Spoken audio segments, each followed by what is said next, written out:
ಒಂದು ಕವಿರಾಜ ಮಾರ್ಗದ ಸಾಹಿತ್ಯವಾಗಿರೋದ್ರಿಂದ ಹಲವಾರು ಜನರಿಗೆ ಅರ್ಥ ಆಗಲ್ಲ. ಈ ಸಾಹಿತ್ಯದಲ್ಲಿ ನಮ್ಮ ನಾಡಿನ ಶ್ರೀಮಂತಿಕೆ, ನಮ್ಮ ನಾಡಿನ ಜನರ ಬಗ್ಗೆ ಕವಿರಾಜ ಮಾರ್ಗದಲ್ಲಿ ನೃಪತುಂಗರು ಹೇಳ್ಕೊಂಡಿದ್ದಾರೆ. ಕಲಿತವರಿಗೆ ಅಮೃತ, ನೆನೆದವರಿಗೆ ನೆರಳು, ಅಂಧರಿಗೆ ದಾರಿ ದೀಪವಾಗಿದೆ ಇಂದು ನಮ್ಮ ಕನ್ನಡ.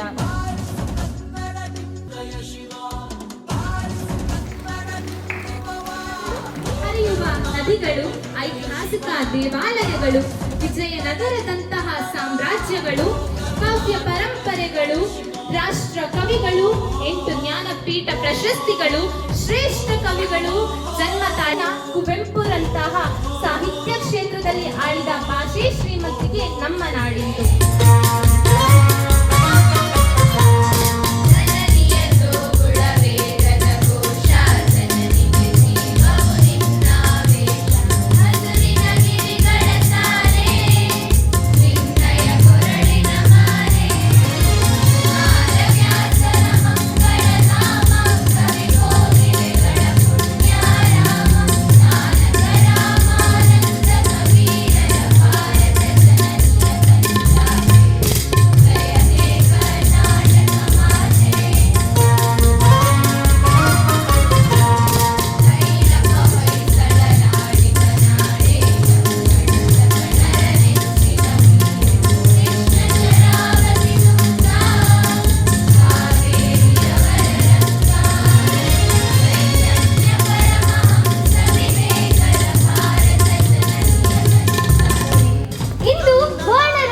ಸಂಭ್ರಮದಲ್ಲಿ ಉಪಸ್ಥಿತ ಇರುವ ಗಣ್ಯರೇ, ಗುರುಗಳೇ, ಹೆಮ್ಮೆಯ ಕನ್ನಡಿಗ ಬಂಧುಗಳೇ ಹಾಗೂ ನನ್ನ ಪ್ರೀತಿಯ ಸ್ನೇಹಿತ ಬಳಗಕ್ಕೆ ಸಿರಿಗನ್ನಡದ ಶುಭಾಶಯಗಳು.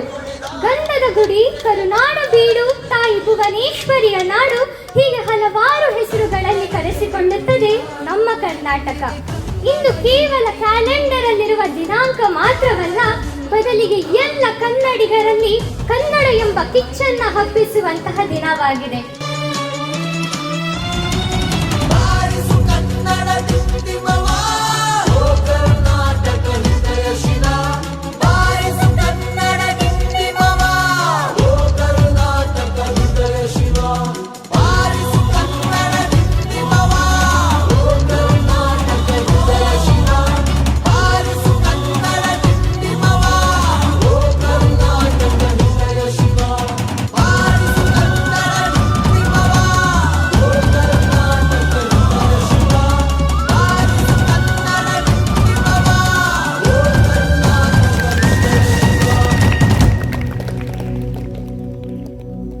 ಎಲ್ಲಾದರೂ ಇರು, ಎಂತಾದರೂ ಇರು, ಎಂದೆಂದಿಗೂ ನೀ ಕನ್ನಡವಾಗಿರು. ಎಲ್ಲಾದರೂ ಇರು, ಎಂತಾದರೂ ಇರು, ಎಂದೆಂದಿಗೂ ನೀ ಕನ್ನಡವಾಗಿರು.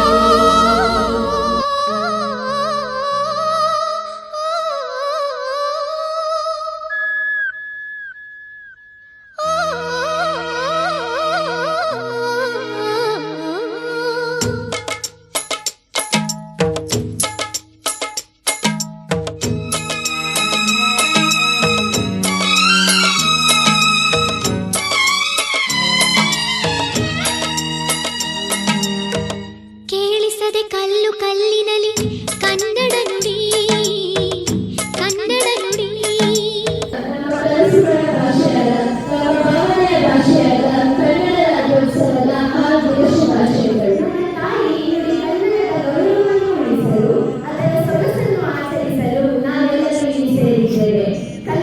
ಕೇವಲ ಭಾಷೆಯಲ್ಲ, ಅದು ನಮ್ಮ ಭಾರತೀಯ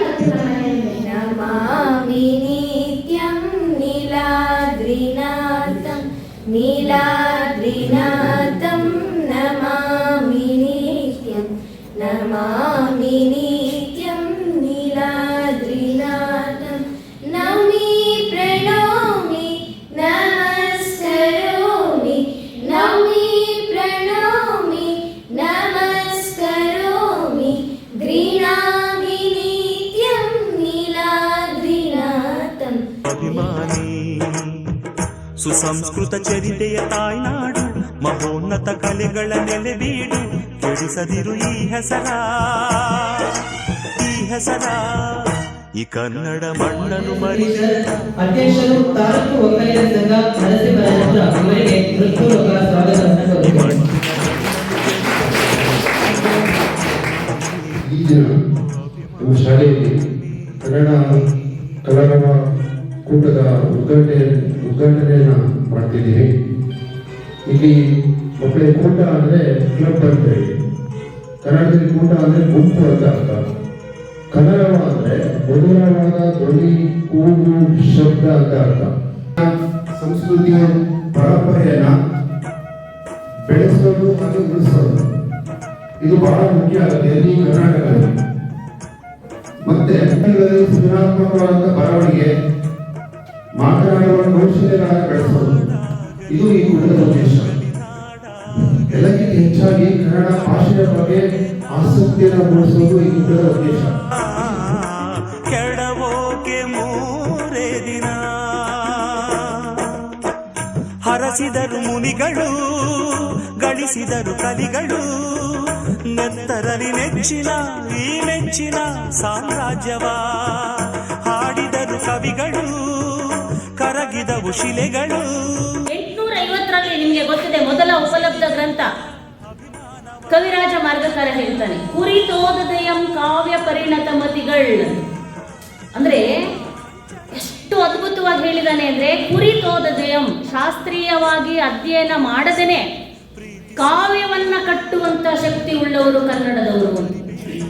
ಅದಕ್ಕೆ ಉದಾಹರಣೆ, ಶಾಲೆಗಳಿಗೆ ಹೋಗದೆ ಶಾಸ್ತ್ರೀಯವಾಗಿ ಅಕ್ಷರಗಳ ಅಭ್ಯಾಸವನ್ನ ಮಾಡದೇ ಇರತಕ್ಕಂತಹ ವ್ಯಕ್ತಿಗಳು ಕೂಡ ಹಲಗೆ ಬಳಪವನ್ನು ಹಿಡಿಯೋದೊಂದು ಅಗ್ಗಳಿಕೆ ಎಂಬಂತ ಕುಮಾರವ್ಯಾಸನ ಕರ್ನಾಟಕ ಭಾರತ ಕಥಾಮಂಜರಿಯನ್ನ ಎಷ್ಟು ಸುಲಲಿತವಾಗಿ ಬಹುಶಃ ಬಾಯಲ್ಲಿ ಅಷ್ಟು ಸುಲಲಿತವಾಗಿ ಬರ್ತದೆ ಅಂತ ಹೇಳಲಿಕ್ಕಾಗೋದಿಲ್ಲ, ಅಷ್ಟು ಸುಲಲಿತವಾಗಿ ಹೇಳ್ತಾರೆ ಎಂದು ಯೋಚನೆ ಮಾಡಿ. ಕನ್ನಡ ಅದೆಷ್ಟು ಸೊಬಗಿನ ಭಾಷೆ.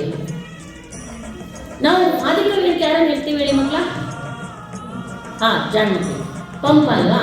ನೋಡಿ, ಪಂಪನನ್ನು ಹಿಂದೆ ಮುಂದೆ ಮಾಡ್ಲಿಕ್ಕೆ ಆಗ್ಲಿಲ್ಲ. ನೀವು ಮೇಲಿಂದ ಕೆಳಗೆ ಮಾಡಿ, ಆ ಕಡೆಯಿಂದ ಈ ಕಡೆ ಮಾಡಿ, ಎಂತ ಮಾಡಿದ್ರೆ ಅಲ್ಲಾಡ್ಸಕ್ ಆಗ್ಲಿಲ್ಲ.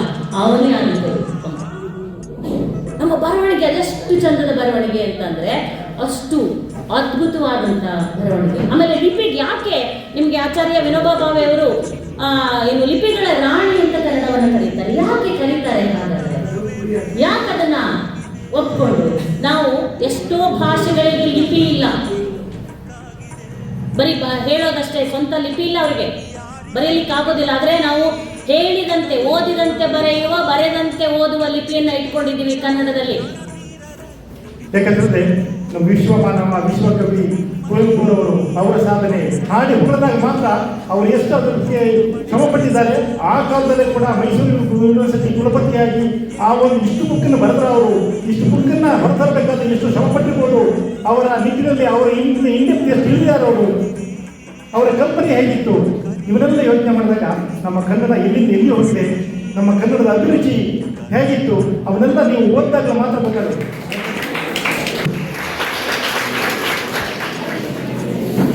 ಅಧ್ಯಕ್ಷರಾದ LM ಸತೀಶ್ ಸರ್ ಅವರಿಗೆ ನಿಮ್ಮೆಲ್ಲರ ಪರವಾಗಿ ಹೃದಯಪೂರ್ವಕವಾದ ಧನ್ಯವಾದಗಳನ್ನು ಸಲ್ಲಿಸುತ್ತಿದ್ದೇವೆ.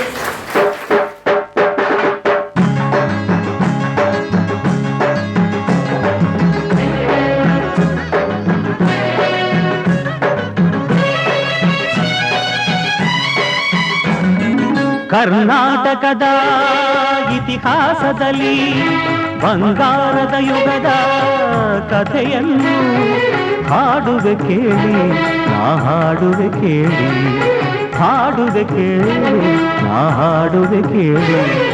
ಕರ್ನಾಟಕದ ಇತಿಹಾಸದಲ್ಲಿ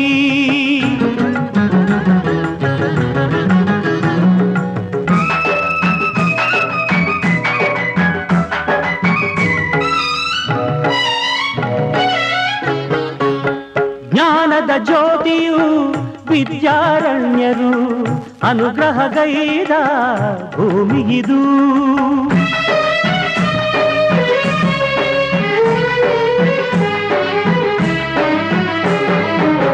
ಜ್ಞಾನದ ಜ್ಯೋತಿಯು ವಿದ್ಯಾರಣ್ಯರು ಅನುಗ್ರಹಗೈದ ಭೂಮಿಗಿದು.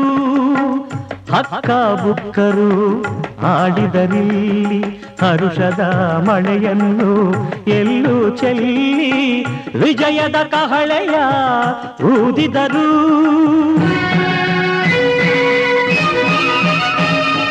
ವಿಜಯನಗರ ಸ್ಥಾಪನೆ ಮಾಡಿದರು. ಕರ್ನಾಟಕದ ಇತಿಹಾಸದಲ್ಲಿ ಬಂಗಾರದ ಯುಗದ ಕಥೆಯನ್ನು ಹಾಡುವೆ ಕೇಳಿ, ಹಾಡುವೆ ಕೇಳಿ. ಕನ್ನಡ ನಾಡಿನ ಓ ಕಂದ, ಕನ್ನಡ ಭಾಷೆಯ ಕೀರ್ತಿ ಹಬ್ಬಿಸು ಕನ್ನಡ ತಾಯಿಗೆ ಹಾಡು. ಕನ್ನಡ ಭಾಷೆಯ ಕೀರ್ತಿ ಹಬ್ಬಿಸು ಕನ್ನಡ ತಾಯಿಗೆ ಹಾಡು. ಕನ್ನಡ ಕನ್ನಡ ಕನ್ನಡವೆಂದುಲಿ ಕನ್ನಡ ನಾಡಿನ ಓ ಕಂದ, ಕನ್ನಡ ಕನ್ನಡ ಕನ್ನಡವೆಂದುಲಿ ಕನ್ನಡ ನಾಡಿನ ಓ ಕಂದ.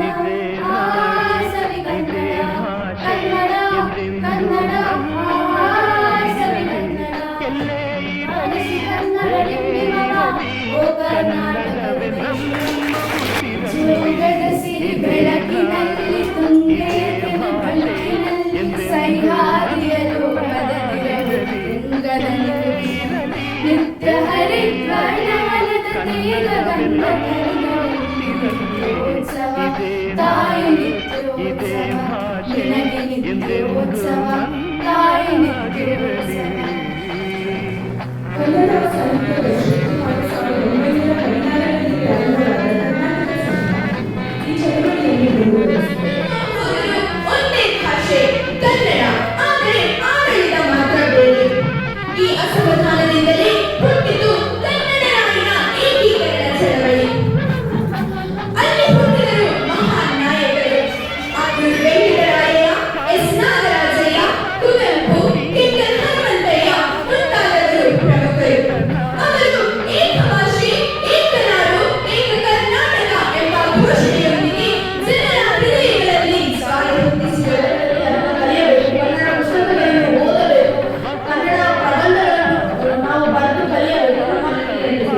ಇದನ್ನು ಕರುನಾಡು ಎಂದರೆ ಕಪ್ಪು ಮಣ್ಣಿನ ನಾಡು ಎಂದು ಕೂಡ ಕರೆಯುತ್ತಾರೆ. ಕರ್ನಾಟಕದ ರಾಜಧಾನಿ ಬೆಂಗಳೂರು. ಕವಿರಾಜ ಮಾರ್ಗ ಅವರ ಕೃತಿಯಲ್ಲಿ ಕನ್ನಡ ನಾಡು ಕಾವೇರಿಯಿಂದ ಗೋದಾವರಿಯವರೆಗೆ ಇತ್ತು ಎಂದು ಬಣ್ಣಿಸಿದ್ದಾರೆ. ನಾವು ಕನ್ನಡ ರಾಜ್ಯೋತ್ಸವವನ್ನು ಆಚರಿಸುತ್ತಿದ್ದೇವೆ. ಇದು ಕೇವಲ ಒಂದು ದಿನದ ಹಬ್ಬವಲ್ಲ.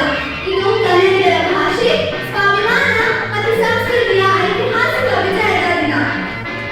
ಇಂದು ನಾವು ಕರೆಯುತ್ತಿರುವ ಎಕ್ಕಂಡ ಕರ್ನಾಟಕದ ಹಿಂದೆ ಸಾವಿರಾರು ಹೋರಾಟಗಾರರ ತ್ಯಾಗ, ಪರಿಶ್ರಮ ನಡೆದಿದೆ.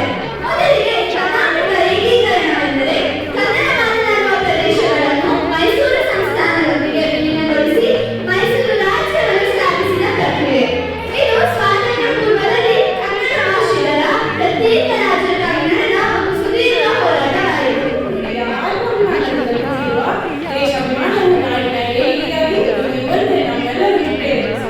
ಭವ್ಯ ಪರಂಪರೆಯುಳ್ಳ ಕರುನಾಡು ಹಲವಾರು ಪ್ರಾಂತ್ಯಗಳಾಗಿ ಹರಿದು ಹಂಚಿಕೊಂಡಿವೆ. ಆ ಸಮಯದಲ್ಲಿ ಕರ್ನಾಟಕದ ಏಕೀಕರಣವನ್ನು ಕಂಡವರು ಅನೇಕರು.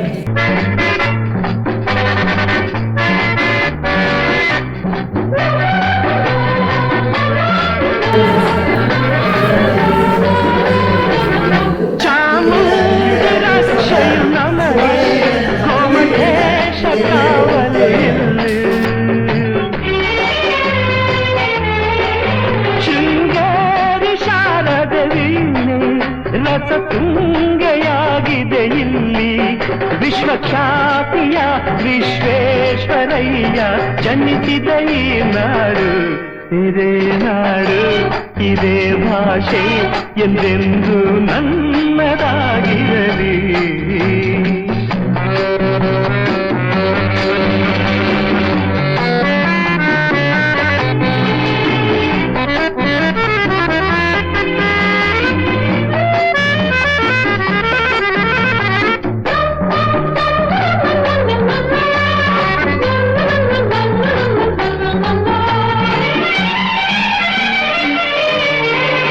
ಏಳೇಳು ಜನ್ಮವೇ ಬರಲಿ ಈ ಮಣ್ಣಲ್ಲಿ ನಾನು ಹುಟ್ಟುವೆ. ಏನೇನು ಕಷ್ಟವೇ ಇರಲಿ ಸಿರಿಗನ್ನಡ ತಾಗೆ ದುಡಿಯುವೆ. ತನು ಕನ್ನಡ ನುಡಿ ಕನ್ನಡ ಮನ ಕನ್ನಡವಾಗಿರಲಿ. ಇದೇ ನಾಡು ಇದೇ ಭಾಷೆ ಎಂದೆಂದು ನನ್ನದಾಗಿರಲಿ. ಎಲ್ಲೇ ಇರಲಿ ಹೇಗೆ ಇರಲಿ ಕನ್ನಡವೇ ನಮ್ಮ ಉಸಿರಲ್ಲಿ. ಇದೇ ನಾಡು ಇದೇ ಭಾಷೆ ಎಂದೆಂದು ನನ್ನದಾಗಿರಲಿ.